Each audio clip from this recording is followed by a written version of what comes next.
together again next year. John held back tears. He didn't know what to say. Had his son already sensed something? Soon after, John visited a third adoptive family. This one was a bit different. The woman had gotten pregnant at 16 and gave her child up for adoption. Later, doctors told her she'd never be able to conceive again. She'd regretted it ever since and even divorced her husband in order to adopt a child to make peace with her past. But since she was single, no one was willing to entrust her with a child. As they talked, John could tell she genuinely loved children. But then his son suddenly asked her a question. When will you die?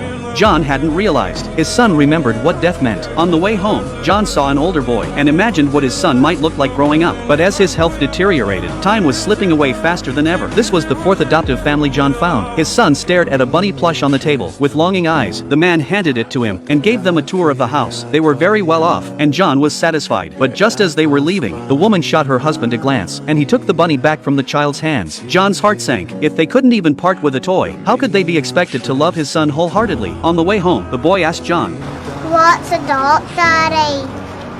Adopt is when a child cannot be looked after by his mommy and daddy, and so he can go and live with two nice new parents who can give him a new loving family home. I don't want to adopt.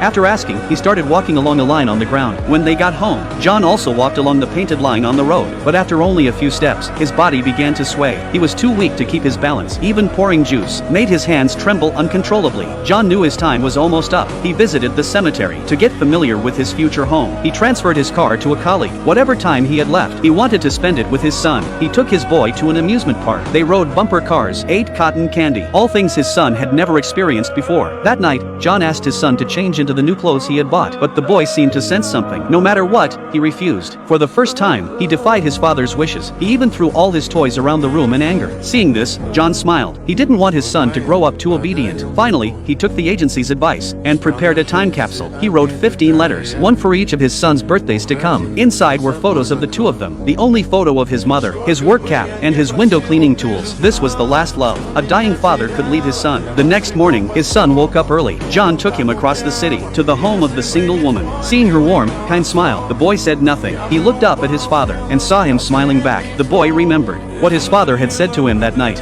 One day soon, your daddy will leave his body, but will always be around you, in the air. Like the balloon in the sky. Yes. You won't see me, but you can talk to me, and I'll listen. And you won't hear me like you hear me now. You'll hear me inside you. I will always be with you, in the air around you, and in